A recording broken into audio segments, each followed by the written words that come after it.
자, 오늘 수량 및 실험은 비정상 상태에서의 흐름을 얘기하도록 하겠습니다. 비정상 상태라고 하는 것은 그 정상 상태, 즉 시간의 변화에 따라서 흐름이 다른 경우에 대해서 얘기를 하겠다는 얘기입니다. 오늘 수업 목표는 관을 흐르는 유체에서 비정상성, 즉 언스테디니스를 고려해서 고려하기 위해서 수충격에 대해서 알려고 합니다. 그 다음에 이렇게 그 수충격에 대해서 알려고 하는데 여기서 많이 사용하는 그런 이론은 첫 번째는 강성수주 이론, 즉 리지드 워터 칼럼 이론이랑 수충격 워터 햄머 이론을 적용하는 것에 대해서 기준에 대해서 이제 알아볼 거고요. 그다음에 오늘은 강성수주 이론에 대해서 적용한 예를 알아보기로 하겠습니다. 물론 이제 수충격 이론, 워터 햄머 이론 같은 경우 다음 시간에 얘기를 할 겁니다. 이 부분, 즉 언스테디니스는 사실은 이제 우리 수리학에서는 그렇게 많이 다루지 않았어요. 최근에 많이 다루지 않았죠. 최근에 많이 다루지 않은 이유가 우리나라가 이제 댐을 거의 그렇게 많이 짓지 않습니다. 댐을 많이 짓지 않고 주로 댐을 짓다 하더라도 대부분은 그 전력을 생산한다든지 그런 것보다는 조금 더 뭐랄까 그 치수용 댐을 많이 사용을 하게 되고요. 그런 경우가 많다 보니까 아무래도 최근에는 하이드롤릭 댐을 설계하는 그런 어떤 하이드롤 머시너리에 관련된 내용들을 건설환경공학에서는 많이 다루질 않았었어요. 근데 최근에는 이제 어떻게 돼요? 우리나라 자체에 대한 어떤 수요는 없지만 해외 수요가 많죠. 해외 수요, 동남아시아라든지 이런 페루라든지 남미 쪽에서 그 수력 발전을 이용하는 것들이 많다 보니까 최근에 그런 거와 관련된 그런 그 프로젝트들이 많이 늘어나고 있어요. 그러다 보니까 이런 것들이 이제 다시 좀 중요해지는 그런 부분이 있어서 포함을 시켰습니다.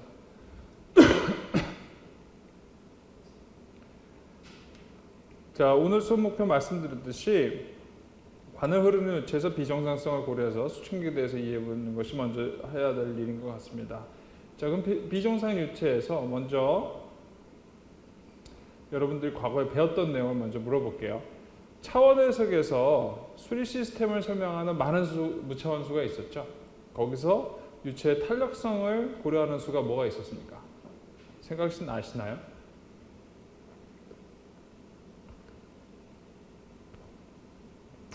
아마 마하수였던 것 같아요. 마하수는 이렇게 썼었죠.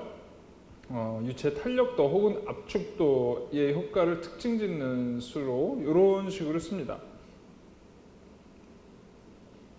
여기 밀도가 들어가 있죠. 밀도가 들어있고 일라스티시티가 들어가 있고요. 속도가 있는 거죠. 즉 밀도 변화에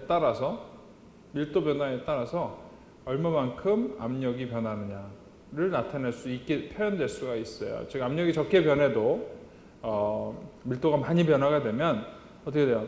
이 일라스티스를 이제 압력으로 치면 압력이 적게 변해도 밀도가 많이 변하면은 어떻게 이 마하수가 전체가 커지겠죠. 그렇죠? 이럴 때는 이 일라스티스를 고려해야 된다. 그런 내용이 바로 이 마하수입니다. 그래서 그 다음에 이 일라스티스가 많이 변해도 밀도가 많이 변하지 않으면 어떻게 돼? 이 수는 작아지겠죠. 그렇죠? 작아지다 보니까 그런 경우는 탄력도를 고려하지 않아도 된다는 얘기죠. 그러니까 얼마만큼 많은 압력을 주냐에 따라서 빠른 시간 안에, 그런 시간 안에 덴시티가 변하느냐 안 변하느냐가 바로 이 마하수를 결정되게 됩니다. 즉 여기서 이제 공식을 다시 보시면 일라스티시는 사실은 이런 방식으로 쓸 수가 있어요.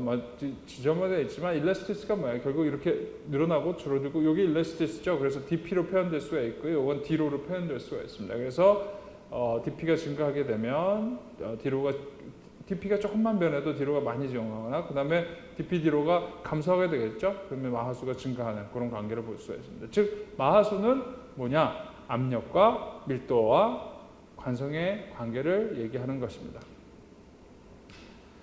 즉 관의 흐름에서는 그렇게 유체에서 즉 마하수가 굉장히 큰 경우 마하 3 뭐 이렇게 되겠죠. 그런 경우에 그런 경우에 고려하는 거라고 보시면 되고요. 관의 흐름에서 유체에서 비정상성을 심각하게 고려하는 경우는 아주 짧은 시간 안에 압력 변화가 급격하게 일어나는 경우, 즉 밸브를 빠른 시간 안에 잠그는 경우, 이렇게 유체 밀도, 그런 경우에 밀도가 순간적으로 많이 변할 수가 있어요. 그런 경우에 우리가 고려를 해야 됩니다.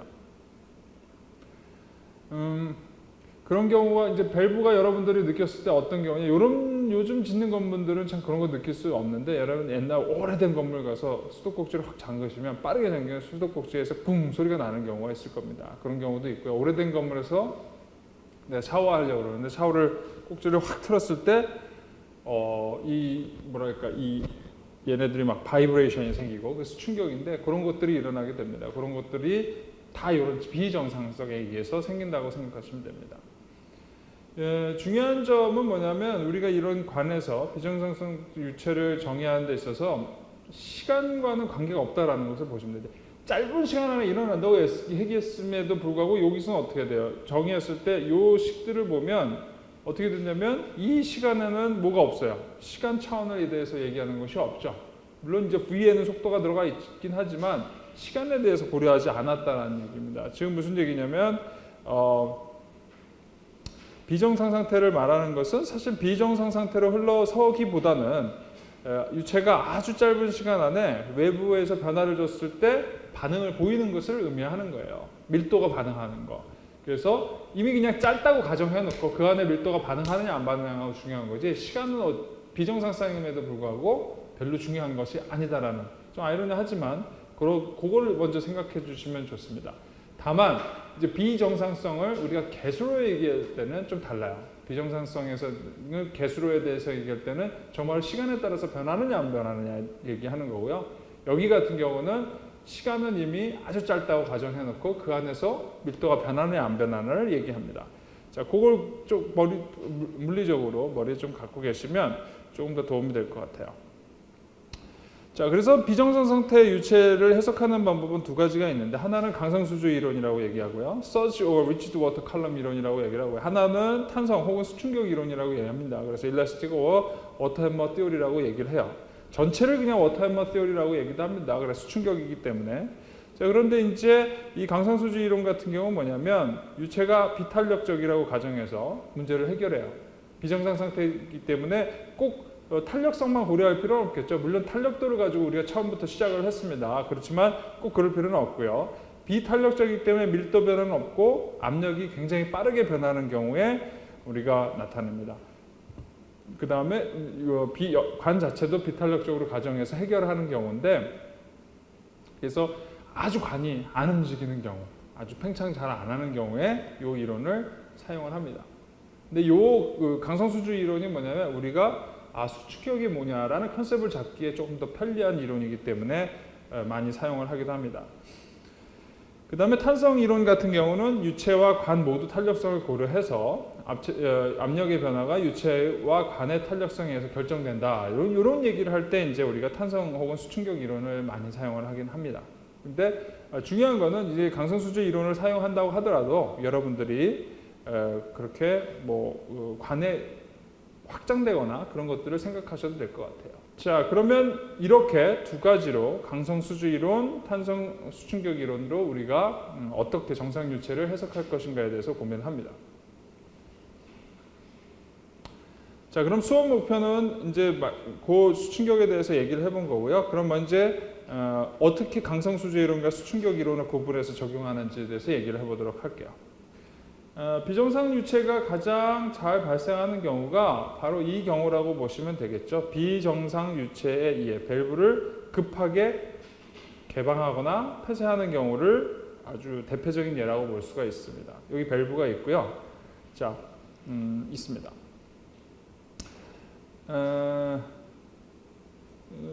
요거 사실은 비정상 유체를 해석하는데 이제 물론 이제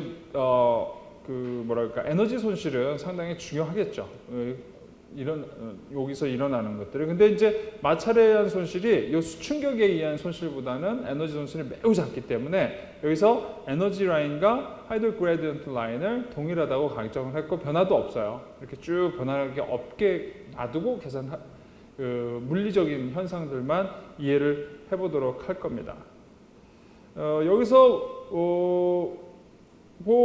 밸브를 잠게 되면 요 상류 쪽에서도 문제가 생길 거고 하류 쪽에도 문제가 생길 겁니다. 근데 이제 요 상류 쪽에 있는 것만 먼저 고려를 해보도록 하겠습니다.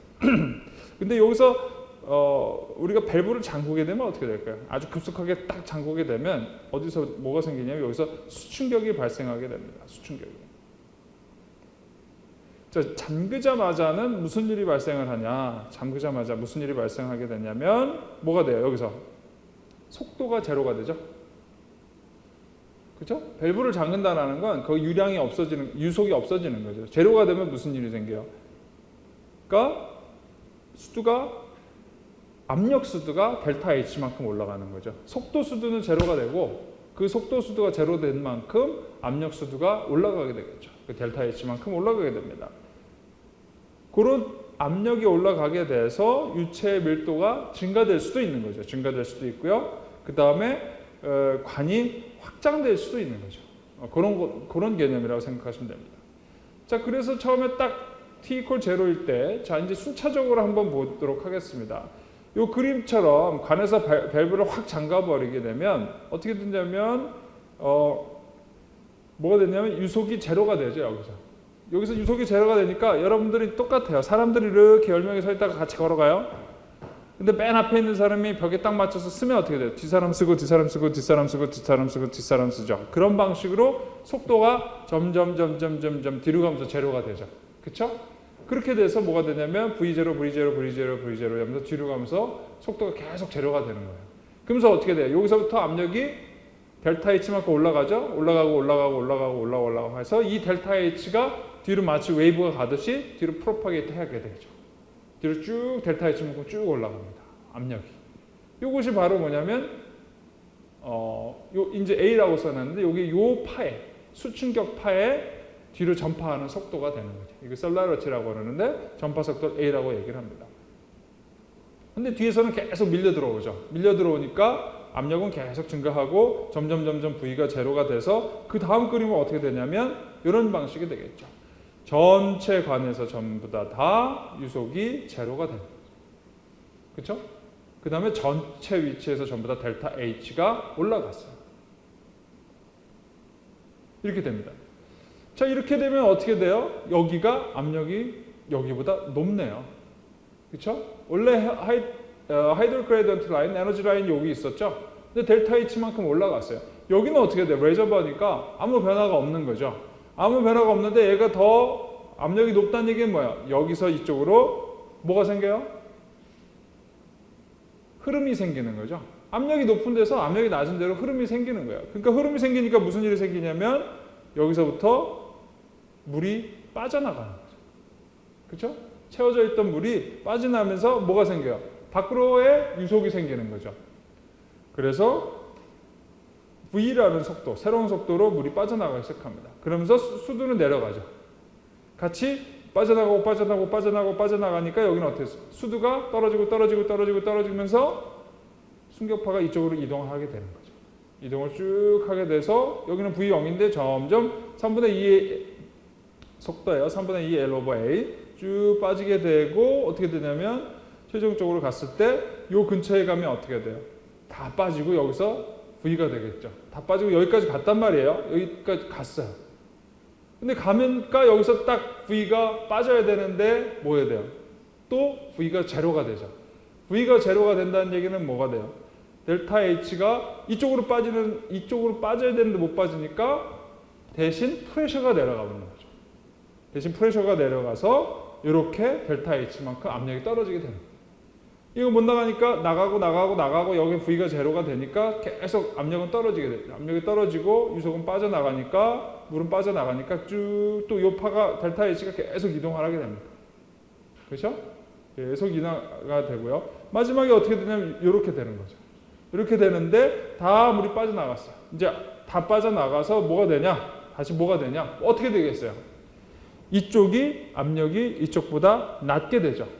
그럼 또 어떻게 된다 그랬어요? 압력이 높은 데서 낮은 쪽으로 흐름이 발생하게 되죠. V라는 속도로 다시 올라가면서 또 같은 방식으로 진행하게 되죠. 그렇죠? 얘네들이 다 가서 여기 가면 또 무슨 일이 생겨요? 다시 올라가서 쭉 갔다가 다시 내려가서 쭉 갔다가 다시 떨어져서 쭉 갔다. 이것이 계속 반복적으로 일어나는 거죠. 만약에 에너지 손실이 전혀 없으면 영원히 얘네들이 돌겠죠. 그런 방식으로.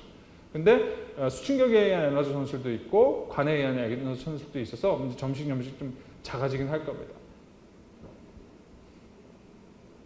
자, 그렇게 되면 이 비정상 유체를 한번 다시 보도록 하겠습니다. 자, 그래서 여기서 보시면 첫 번째는 이제 압력이 이제 그 밸브 앞에서 이렇게 되는 거고요. 그 다음에 요거 같은 경우는 중간에서입니다. 중간에서 보면은 얘 같은 경우는 뭐 4L over A, 그러니까 4L over A 정도의 시간에 다시 돌아오는 거죠. 그 다음에 요 이렇게 12 over A, 그러니까 원래적으로 사실 이제 여기까지 돌아오지만 여기가 한 바퀴 딱 돌아서 여기서 12 over A가 되는데, 그렇죠? 요 기간 원래 압력으로 돌아오는 것을 우리가 릴리프 시간이라고 하는 거죠. 릴리프 시간이라고 합니다. 요 릴리프 시간이라고 그러는데 요 릴리프 시간이 작으면 작을수록 안정돼 다시 돌아오는 시간이 작으면 작을수록 뭐냐면 덜 부담이 되겠죠. 그 파이프에 굉장히 가 될 겁니다. 그래서 요 12 over A 시간을 굉장히 줄여주는 방법이 있어요. 어떻게 되냐면 압력을 굉장히 적게 나타내는 거죠. 적게 나타나서 한마디로 뭐냐면 확 돌리는 게 아니라 천천히 돌린다는 얘기야. 천천히 돌리면 압력이 조금 팍 올라갔다 쭉 가겠죠. 그렇죠? 올라가고. 그래서 이제 안정화될 겁니다. 안정화될 거고, 만약에 여기는 지금 전혀 이제 프릭션이 고려 안 됐지만 얘네들이 이렇게 많이 올라가는 것은 프릭션으로 사라지려면 시간이 많이 걸릴 거예요. 근데 만약에 조금만 올리게 되면 손실에 의해서, 에너지 손실에 의해서 금방 안정화가 될 겁니다. 그래서 시간을 줄여주는 거. 그러니까 A라는 것들을 어떻게 해주면 돼요? A가 늘어나면 EL 오브 A가 감소되겠죠. 그래서 A가 늘어나도록 해주는 방법이 바로 프레셔를 조금씩 열어주는 그런 방법. 10개로 줄여준다면 10개로 나눠서, 그러니까 10번으로 한 번에 이렇게 탁 하는 게 아니라 10번씩 탁탁탁 해주면 얘네들의 그림이 어떻게 되냐면 탁탁탁 해갖고 이렇게 되겠죠. 그런 방법으로 볼 수가 있습니다. 그래서 이 12 over A를 10번이나 뭐 20번씩으로 돌려서 이렇게 잘라주는 방법을 바로 우리가 현장에서는 많이 사용을 합니다. 만약에 이제 요거 크리티컬 타임이 굉장히 이거 이제 그 밸브를 잠그는데 중요한 것인데, 요것은 이제 몇 배 길게를 하게 되면은 시간이 아주 길어지게 되면 어떻게 돼요? 강성 수주 이론을 사용할 수가 있는 거예요. 이런 방법을 사용해서 할 수가 있고요. 그 다음에 몇 개, 이 크리티컬, 바로 이 크리티컬 타임이, 좀 짧으면, 아주 짧은 경우에는 우리가 탄성력 이론, 워터 해머 티어리를 사용해야 됩니다. 그래서 요 크리티컬, 지금 말씀드리려 하는 포인트는 요것이 굉장히 큰 경우는 우리가 리치드 칼럼을 그냥 사용하시면 되고, 요게 굉장히 짧으면 워터 해머 티어리를 사용해야 된다라고 할 수가 있겠습니다. 근데 딱 정해진 건 없어요. 굉장히 제가 정성적으로 말씀드렸듯이 이게 딱 정해진 건 아니고 여러분들 상황에 맞춰서 왜냐면 이게 파이프 관의 성질이라든지 현장의 조건이라든지 이런 것들에 따라서 좀 달라지기는 합니다. 자, 그래서 그렇다면 만약에 L over A가 좀 긴 경우, 아주 긴 경우, L over A가 아주 길어서 긴 경우에는 우리가 이제 강성수지 이론을 적용할 수 있다고 그랬는데, 그런 강성수지 이론에 대해서 간단하게 적용을 해보도록 하겠습니다. 그것이 이제 강성수지 이론은 우리가 영어로는 뭐라 그러냐면 리치드 워터 칼럼 티어리라고 합니다. 그래서 리치드 워터 칼럼을 쓰기 위해서 한번 과거의 공식을 한번 기억을 하도록 하겠습니다. 강성수지 이론을 적용하려면 먼저는 오일러 방정식을 한번 생각을 해봐야 돼요. 이게 오일러 방정식이었죠. dp over rho가 플러스 v dv 플러스 위치수도 이렇게 되어 있습니다. 근데 이 v가 원래 뭐였냐면 우리가 스트림라인 방향의 속도를 평균 유속으로 가정을 한 부분이죠. 그래서 원래 여러분들이 이걸 유도했을 때는 얘네들은 ds over dt였어요. ds over dt. 그러니까 앞에서 쭉 넘어가시면 원래 오일러 방정식 유도할 때는 그렇게 했었습니다. 자, 이렇게 돼서 근데 이 시계에서 그 다음에 뭘 또 자, 그러면 식을 요걸 고려하면 이렇게 나타나겠죠. 이렇게 정리가 될 겁니다. 이렇게 정리가 될 거고요. 그 다음에 한번 이 식을 다시 한번 정리를 잘 하게 되면 어떻게 나타낼 수 있냐면 요 DS를 DP로 나눠줄 수 있겠죠. 요거 DG 오버 DS도 나눠줄 수 있고요. 그래서 이렇게 표현을 할 수가 있습니다. 그렇죠? 이렇게 표현을 할 수가 있죠. 요게 사실은 오리지널 오일러 방정식이었어요. 여기다가 우리가 뭘 고려해야 되냐면은 전달 능력을 포함을 해봅시다. 전달 능력을 포함하게 되면 이것이 전달 능력이죠. 전달 능력이 이렇게 표현될 수가 있어요. 여기 포함될 수가 있습니다. 전달 능력이 이쪽 부분 빠지고요. 그래서 정리를 이렇게 할 수가 있죠. 자, 근데 바뀌었죠? DPDS니까 내가 미소 검사체적으로 보냈구나. 그래서 파셜 부분으로 이제 형태는 바뀌었죠. 파셜이 여기는 왼쪽은 파셜이 됐고요. 여기는 그대로 미분 형태로 표현이 됐습니다. 여기서 이 부분이 아까 말씀드렸듯이 shear 스트레스예요. 자, 그러면 이것이 원래 우리가 사용했던 오일러 방정식이었습니다. 자, 그러면 이것을 어떻게 할 거냐? 우리가 검사체적, 미소 검사체적을 관으로 생각을 해봅시다. 나 이제 관으로 썼어요. 그러면 뭐냐면 얘가 뭐가 될까요? 관으로 사용하면은 좋은 점이 이게 월 시어 스트레스로 바뀔 수가 있겠죠. 그래서 월 시어 스트레스로 얘네들을 표현을 할 수가 있습니다.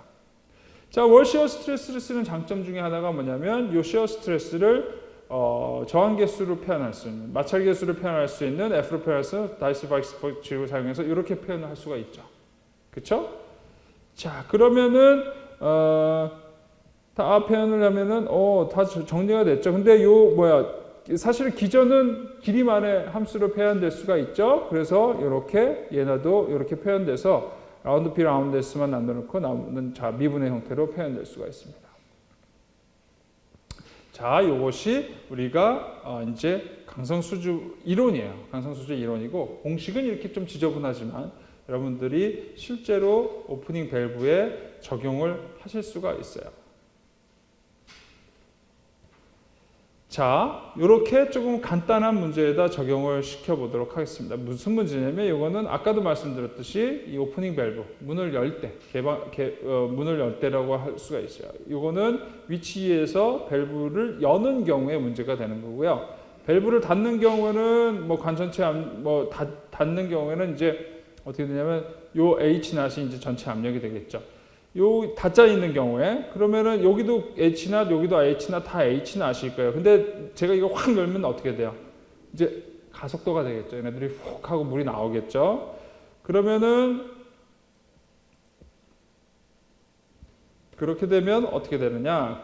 그러면 원래의 식을 1위치에서 2위치까지 적분을 해서 표현을 할 수가 있겠죠. 적분하게 되면 여기 전체 관에 미치는 이게 내 이제 검사체적이 된 거예요. 여기 전체를 내가 보고 싶다. 그렇죠? 자, 그래서 적분하는 거죠. 그러면 자, 내 원래 갖고 있던 오일러 방정식을 1에서 2까지 적분합니다. 1에서 2까지 적분하게 되면 1에서 2, 1에서 2, 1에서 2, 1에서 2까지 적분하게 되고요. 자, 그러면 뭐가 되냐면 얘 같은 경우는 DZGS는 이 길이 방향으로 변화가 없죠. 그러니까 얘가 0이죠. 그러니까 얘는 없어지고요. 그 다음에 V는 시간의 함수만이죠. V는 시간의 함수니까 아마 시간에 따라 바뀌긴 하지만 S에 따라서 크게 변하지 않을 겁니다. 그래서 그 다음 얘네는 적분이 돼요. 그렇죠? 프레셔는 여기랑 위치가 달라서 프레셔가 바뀔 거고 요거는 시간의 함수고요. 그러니까 정리가 되가 어떻게 되냐? 봤더니 이렇게 되죠. 요거는 적분된 거고요. 요거는 시간의 함수니 얘네는 뭐야? S의 함수가 아니죠. V는 시간의 함수고 함수지 위치 함수가 아니다 보니까 이렇게 표현될 수가 있고요. 그 다음에 얘도 뭐냐면 시간의 함수고 그러니까 시간의 함수를 시간으로 미분하는 함수는 당연히 시간의 함수지 거리 함수가 아니니까 얘도 이렇게 표현이 됩니다. 그렇죠? 그래서 이제 오일러 방정식을 적분한 에너지 방정식이 이렇게 표현이 된 거죠. 자, 그래서 표현해보면, 그러면 요걸 우리가 H0, P1은 원래 H0이었죠? P1은 요 압력 여기가 H0이니까 이렇게 표현이 될 거고요. 그 다음에 두 번째 압력은 제로죠. P2는 여기서 제로죠. 그러니까 제로로 사라지고요. 그 다음에 얘네들이 남아있는 것들이 표현이 이렇게 됐습니다. 자, 이렇게 된 다음에, 그러면 어떻게 돼요? 얘네를 이제 시간은 시간대로 적분하고 이 속도는 속도대로 적분을 해요. 적분하게 되면 어떻게 돼요? 인테그랄 dt는 L over G naught, 그 다음에 dv over 이렇게 표현되죠. 오른쪽은 속도로 접근한 거고요. 왼쪽은 시간으로 접근한 겁니다. 그러면 시간은 어떻게 되느냐? 이렇게 표현이 되는 거죠. 접근했더니 이런 꼴로 나타났습니다. 자, 이 적중한 것 중에서 H 낫이 결국 뭐냐면 우리가 헤드로스였고요. 헤드로스가 어떻게 되냐? 이렇게 되면 이것이 뭐였냐? 이것이 바로 스테디 스테이트 벨로시티와 동일하게 되는 거죠. 그렇죠? 요 H 낫이 HL과 동일할 경우에 그래서 V 되고요. 그 다음에 요게 이제 스테디 상태의 관계식이었으니까 어떻게 돼요? 스테디 스테이트 상태는 그 수두차가 손실이랑 똑같죠. 이게 달라지면 어떻게 돼요? 에너지 손실과 수두차가 달라지게 되면 액셀러레이션이 존재하죠. 그죠? 그러니까 여러분들 아마 배웠을 겁니다. 이제 중고등학교 때 뭘 배웠어요? 그 터미널 벨로시티 배우셨죠? 터미널, 그러니까 물방울이 떨어질 때 가속도에서 얘네가 정지 속도가 되죠. 똑같은 속도로 내려갑니다. 왜 그래요? 그 그래비테이션 액셀러레이션이랑 이제 내가 그 에너지 로스랑 동일하게 될 때 동일한 속도로 떨어지게 됩니다. 바로 이게 그런 거랑 똑같은 컨셉이죠. 그렇죠? 이 수두와 만약에 이 수두와 에너지 공급량과 에너지 손실량이 달라지게 되면 액셀러레이션이 생기는 거예요. 그러니까 그 액셀러레이션 가속도가 있다는 얘기는 정상 상태가 아니라는 얘기죠. 즉 정상 상태라는 얘기는 얘네 동일해야 되니까 거기서 우리가 스테디 스테이트 벨로시티를 추산할 수가 있는 거죠. 이건 마치 터미널 벨로시티와 동일한 거죠. 자, 그래서 이 스테디 스테이트 벨로시티를 이용해서 표현해주면 이 t는 이렇게 표현이 될 수가 있습니다. 이렇게 표현이 되고요. 자, 그래서 약간의 그러니까 V라든지 이것들을 다 고정을 하게 되면 약 이렇게 정도의 표현을 할 수가 있어요. 밸브 개방 후에 그래비테이션 액셀러레이션에서 이게 뭐야? 즉 뭐냐면 이 99%의 속도에 도달하는 거. 전산 상태의 속도의 99%. 왜냐하면 T라는 건 뭐야? 정상 상태까지, 요 T라는 건 정상 상태까지 가는데 걸리는 시간이죠. 그렇죠?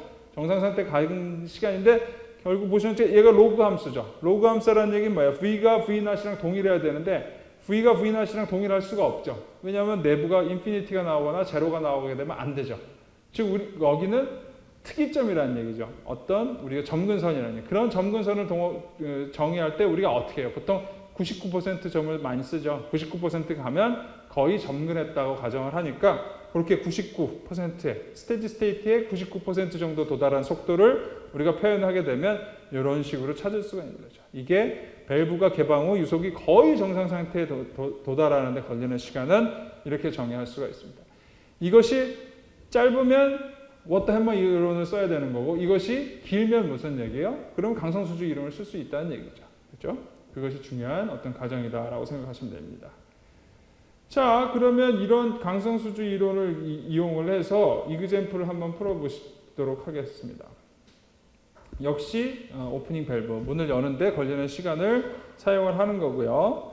자, 그러면 수평으로 놓여진 24인치 굵기고 10,000피트 길이의 관이 저수지 수면에서 100피트 아래에 놓여 있고 끝에 밸브가 달려 있어요. 정상 상태에서 이 관의 마찰 계수 0.068이고 가속되는 동안 마찰이 저항이 상수라고 가정하면 밸브를 순식간에 열면 마지막 속도가 99%가 되는 시간은 얼마인가 라고 했습니다. 그러면 어떻게 되는 거예요? 여기서 헤드로스는 전체적으로 100피트가 되는 거죠. 헤드가 100피트라고 해도 되고 헤드로스가 100피트라고 해도 되는 거죠. 이거 HL이 결국 H0이랑 동일한 게 정상 상태니까 100피트고요. 얘는 공식에서 이렇게 이퀄이 되게 되면 우리가 여기서 V0을 계산할 수가 있죠. 그래서 정상 상태의 속도는 8.46피트 per sec가 나오는 거죠. 그렇죠? 자, 8.46피트 per sec가 나왔으니까 T가 99 하려면은 이런 공식 앞에서 유도한 공식을 사용하면 되죠. 그래서 다 집어넣었더니 70초면 얘네들이 정상 상태의 99%까지 도달한다라는 얘기를 할 수가 있습니다. 오케이? 자, 그것이 이제 오프닝 밸브에서 유도했던 공식입니다. 그러면 이제 뭘 해보냐면 클로징 밸브예요. 수문을 닫을 때. 열었으니까 닫아야 되겠죠? 열었을 때 닫는 것인데 사실은 밸브를 닫는 거는 조금 더 여는 것보다 복잡하기 때문에 뒤에서 나와 있어요. 복잡하고 사실 값도 잘 안 나와요. 그러면 앞에서 사용했던 공식을 그대로 적용해 봅시다. 오일러 방정식을 사용해 봅시다. 아까 같은 경우는 수문을 뭐예요? 여는 경우였기 때문에 애초에 P2 밸브의 바깥쪽에서는 압력이 제로가 되는 거죠. 그러니까 이제 P2를 제로로 놨는데 여기는 P2가 있어요. 그죠? 여기서는 P2가 어떻게 돼? 그러니까 폐쇄하는 거니까 닫으면 어떻게 돼요? 닫으면 이게 닫는 경우가 닫게 되면 여기 압력이나 여기 압력이 동일하겠죠. 그러니까 P2가 결국 H 낫이 되는 거죠. H 낫이 되는 겁니다. 그래서 공식이 바로 P2 오버 감마는 어떻게 되냐? 나머지는 다 사라지고 이런 식으로 표현할 수가 있고요. 여기서 압력 2는 이렇게 표현할 수가 있겠죠. 이런 그 관계가 생길 겁니다. 이런 관계가 생길 수가 있고요. 이렇게 되고요. 자, 이게 뭔지 모르지만 우리가 이제 이거를 이렇게 표현을 한 거예요. 마치 손실수두처럼. 이게 클로징 밸브를 하면 이제 수두가 떨어져서 속도가 제로가 되는. 그러니까 한마디로 말하면 뭐예요? 닫는 거는 저항이라고 보셔도 되죠. 여는 거는 저항이 아니지만 열어주면 물이 쑥 지나가는 거니까 뭐 상관이 없는데 닫는 건 어떻게 보면 여러분들이 장애물이 있다는 거는 그냥 프릭션이랑 동일한 개념으로 생각하셔도 상관이 없어요. 그래서 이거는 프릭션의 공식과 매우 유사하게 정의를 한 거죠. 닫았을 때 나타나는 압력 효과는 마치 프릭션과 유사하다라고 해서 정의를 한 겁니다. 자, 그래서 이 손실계수가 되고요. 이 식을 앞에다 요 위 식에다 넣어주게 되면 바로 이렇게 표현할 수가 있는 거죠. K에 요게 여기로 들어간 거고요. 여기 들어간 거고 그다음 요걸로 모아준 거죠. 왜냐하면 뒤에 손실수도가 그러니까 속도수도와 비슷한 형태를 표현할 수 있으니까요. 이렇게 표현한 겁니다. 그렇죠? 자, 그래서 여기서는 KL 같은 경우는 대부분 상수가 아니고 밸브가 얼마나 열리는가의 함수예요. 그러니까 결국 장애물이 얼마나 있냐의 문제죠. 그러니까 내가 다여냐 적게여냐의 문제지 이렇게 어떤 천천히 여냐 늦게 여냐의 문제는 아니다라고 할 수가 있고요. 그 다음에 정해가 없어요. 앞에서는 우리가 이그젝트 솔루션을 찾아냈잖아요. 그 닫는 경우는 문제가 간단하기 때문에 이거는 닫는 경우니까 어떻게 된다고 해서 아까도 보시면 우리가 기준을 정할 때 리치트 칼럼 시오리나 크리티컬 클로저 타임을 정할 때 했던 문제처럼 어떻게 돼요? 닫으면 들어갔다 나왔다 하는데 KL이 계속 어드저스트 되는 거예요. 천천히 열면 들어갔다 나왔다 하는 것들이 반복되면서 뭔가 얘네들이 안정화될 때까지 가는 것처럼 이 KL은 뭔가 정해가 존재하지 않아요. 계속 반복적으로 좀 풀어줘야 되는 문제가 있기 때문에 우리가 앞에서처럼 깔끔하게 정리가 안 되는 거죠.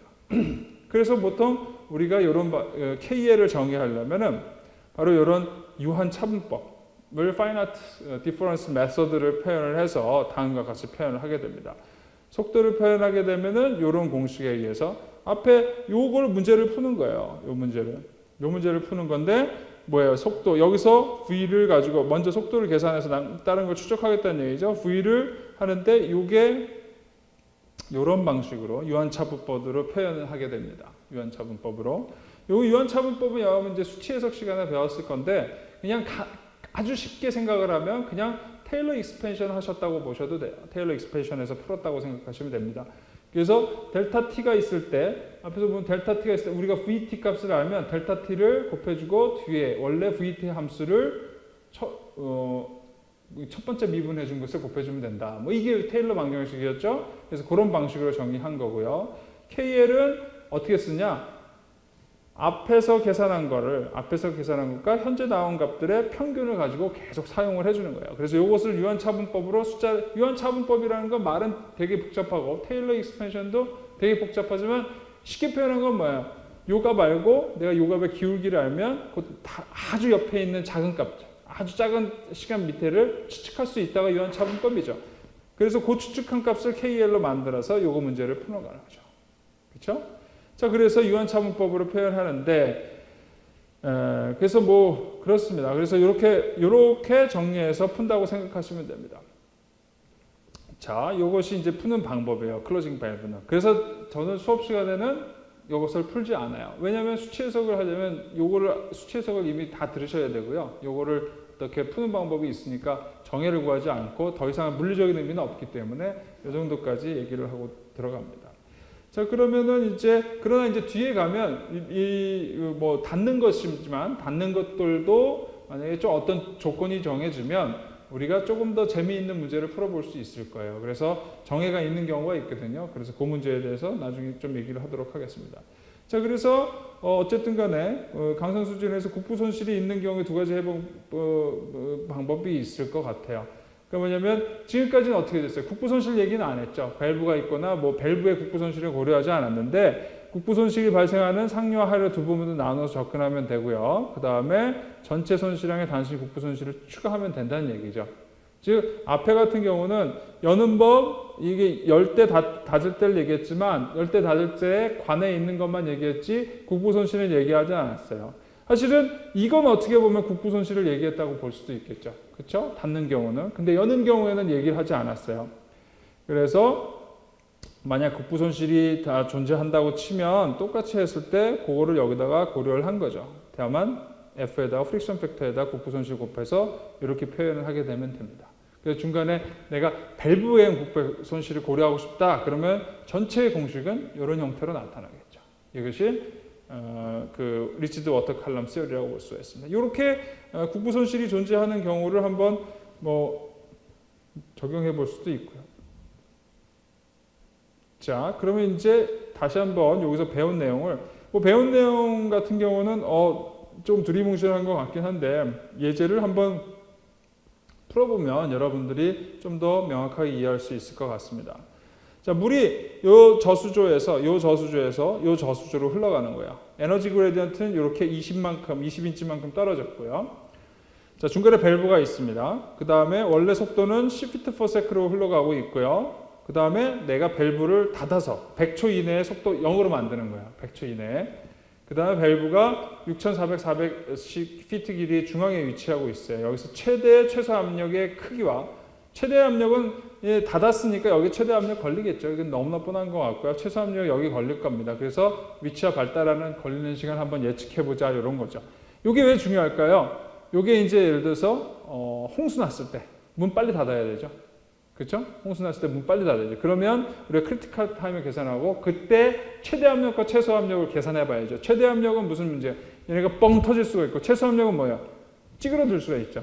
그 다음에 거기서 뭐가 생길 수 있어요? 기포가 발생할 수도 있고요. 그래서 그런 것들을 고려하기 위해서 그런 것들을 설계하기 위해서 이런 것들을 적용해 봅니다. 자, 그럼 시스템을 상류와 하류 두 부분으로 나눌 거예요. 요거는 상류 부분이에요. 그렇죠? 밸브의 상류 부분에 대해서 얘기를 할 겁니다.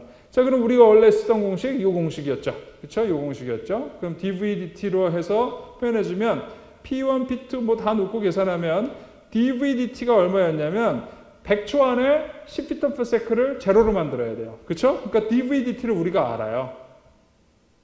100초 안에 10ft/s를 제로로 만드니까 마이너스 10ft/s 돼야 되죠. 그래서 마이너스 0.1이 dvdt입니다. 그렇죠? 자, 이렇게 나타나야 되고요. 그러면 공식을 한번 다시 정리해 보면, 자, 여기서 우리가 이 값을 알고요. P1은 100피트예요. 그렇죠? P2를 알고 싶은 거죠. 100피트 놔두고 요거는 프릭션이고요. 그 다음에 요거는 우리가 L 넣어주고 GN 넣어주고 dvdt가 마이너스 0.1 계산해서 오른쪽으로 넘어가고 정리를 해봤더니 이렇게 정리됐네요. P2 오버 감마는 110 마이너스 요거 이제 플러스 된 거고요. 마이너스 얘가 넘어온 거니까 마이너스 FL 오버 2G D V 스퀘어가 되는 거죠. 그렇죠? 자, 그러면 언제겠어요? 언제 최대 압력? P2가 언제 최대 압력 되겠어요? V가 제로일 때. 그쵸? V가 제로일 때. V가 제로면 110으로 최대가 나타나겠죠. 언제? 시간은 100세컨. 그쵸? V가 제로가 되는 시간은 100세컨이 되니까 그때가 110으로 가장 높게 P2가 나타나는 거죠. 그쵸? 그렇게 됩니다. 그 다음에 그러면 어떻게 돼요? 미니멈은 어디서 나타나요? 미니멈도 여기서 나타날 거예요. 미니멈 여기서 나타나는데 열려 있을 때, 그렇죠? 열려 있을 때, 요 상류부에서 열려 있을 때는 어떻게 되느냐면 여기서 그냥 20피트 떨어졌죠. 수두가 저기 끝에까지 여기까지 얼마 떨어졌고 10피트 떨어졌을 거예요. 그러니까 여기는 열려 있을 때 90피트로 가장 유속이 압력이 낮을 때가 그렇게 되는 거죠. 그렇죠? 열기 전에 90피트가 됩니다. 자, 이게 상류부예요. 그러면 이제 하류부를 한번 얘기를 해보겠어요. 하류부 같은 경우는 어떻게 돼요? 이 공식을 적용할 수가 있겠죠. P3, P4 이렇게 됩니다. 자, 같은 방식으로 dVdt는 마이너스 10이었고요. 마이너스 10이었고요. 그 다음 P4는 얼마냐? 80이죠. P3가 없는 거고 P4가 80이니까 80이 넘어가서 여기서 70이 되고요. 얘는 플러스가 이렇게 되죠. 그렇죠? 여기서 최소값을 찾을 수 있죠. 최소값이 70으로 나타나네요. t equal 100일 때. 그렇죠? v가 0일 때. 닫고 나면 P3의 압력이 70으로 떨어지는 거죠. 그죠?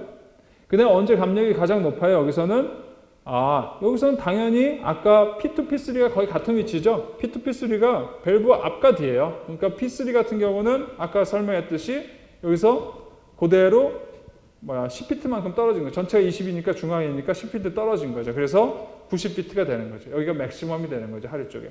즉 뭐냐면 계산해 봤더니 결국은 P2 여기서 110초일 때 110피트로 맥시멈이 나타나고요. P3에서 여기가 100초에서 70피트로 가장 최소 압력이 나타나는 것을 알 수가 있었습니다. 그렇죠? 그렇게 해서 우리가 강성수지 이론을 적용해 봤어요. 그래서 오늘 배운 내용은 첫 번째는 관을 흐르는 유체에서 비정상성을 고려해서 수증력에 대해서 조금 생각을 해봤고요. 그 다음에 유체의 비정상성을 해석해주는 리치드 워터 칼럼 이론이랑 워터 해머 이론을 어떻게 구분하는가에 대해서 얘기를 해봤습니다. 그 다음에 마지막으로 강성수지 이론을 적용한 예에 대해서 적용해서 특히 이제 밸브를 열고 닫고 내는 문제에서 적용해서 적용해 봤습니다. 그래서 오늘은 이렇게 비정상 이론을 배웠고요. 다음 시간에는 이제 강성수지 이론 배웠으니까 뭐 배워야 되겠어요? 수층력, 워터 해머 이론을 좀 더 자세하게 알아보는 시간을 갖도록 하겠습니다. 감사합니다.